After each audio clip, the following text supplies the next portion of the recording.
Vamos lá, pessoal, agora a gente vai falar um pouquinho sobre os tipos de sinapse. É uma coisa bem tranquila, mas muda de acordo com a localização, porque tem sinapse que é axodendrítica, aí tem sinapse que é axoaxônica, mas o próprio nome já fala, certo? Por exemplo, essa que eu estou falando por último agora, que é que a gente chama de sinapse axônica, ela está localizada entre dois axônios. Então, dois axônios estão se conectando. Então, o próprio nome se fala, certo? Então, aqui mesmo pode modular a quantidade de neurotransmissor. Ou seja, uma quantidade vai ser aumentada para outra aqui, ó. Então, o nome diz axoaxônica, entre dois axônios.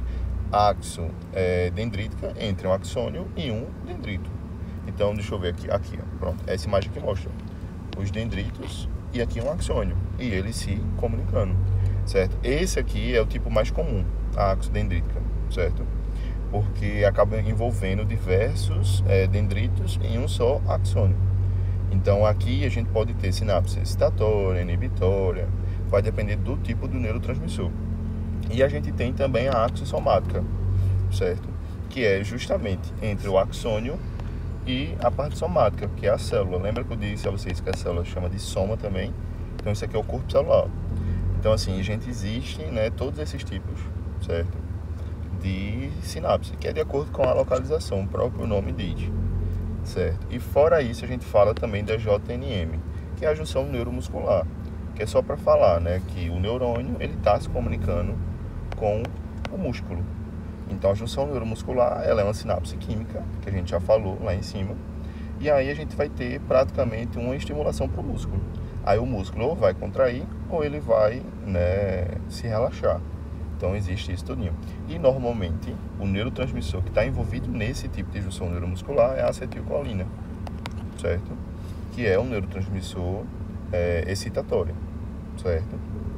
Quando a gente começa a falar justamente desses tipos de receptores pós-sinápticos, que existem excitatórios e inibitórios, a gente vai falar nas diferenças deles. Por quê? Os receptores pós-sinápticos excitatórios, ele vai ter abertura nos canais de sódio, diferentemente dos inibitórios, vai ter abertura nos canais de cloreto, certo? Outra coisa, né, a condução dos excitatórios vão ser reduzidas, certo? A condutância, que a gente chama, vai ser reduzida dos canais de cloreto e potássio nos excitatórios, e essa condutância nos inibitórios vai ser resumida só a potássio, certo?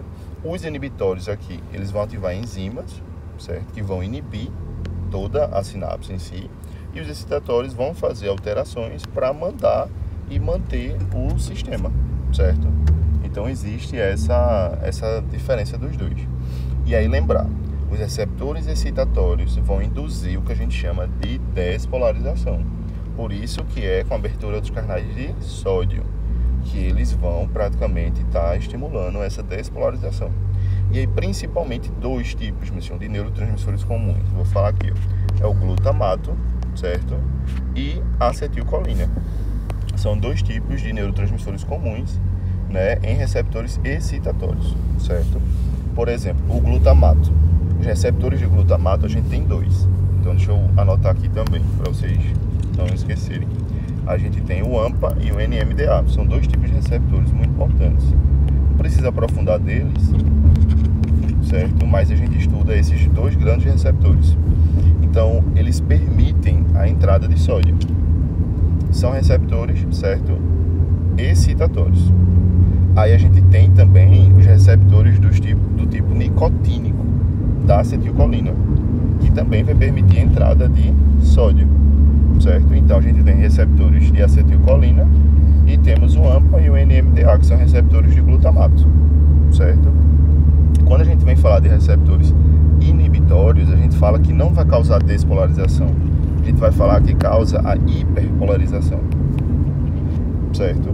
Então a hiperpolarização vai estar relacionada com receptores inibitórios. Então a gente vai ter uma hiperpolarização pós-sináptica. Então, se hiperpolariza, a gente vai ter uma menor chance de formar sinapse. E o principal neurotransmissor inibitório, a gente fala do GABA. O GABA, ele é o principal neurotransmissor inibitório, que é o ácido gama-aminobutírico. É um nome assim bem estranho, mas é o GABA, certo? E tem outros também, tem outro que o pessoal normalmente esquece, que lembra de glicose, mas é a glicina o nome dele. São dois receptores inibitórios que, quando forem estimulados, vão inibir a sinapse. E aí existem diversos tipos de receptores GABA. Tem o GABA-A, GABA-B, GABA-C, mas não precisa entrar não aqui em constância não. Só lembrar que os receptores GABA, os inibitórios, eles vão ser estimulados com abertura de canais de cloro. Se vê um Cl assim menos, é porque está inibindo aquela sinapse, não vai acontecer a sinapse. E se vê entrada de sódio, é porque está estimulando, certo? Então, receptores AMPA, NMDA e de acetilcolina, excitatórios. Receptores GABA e de glicina, entrada de cloreto, inibitórios, certo? Praticamente a gente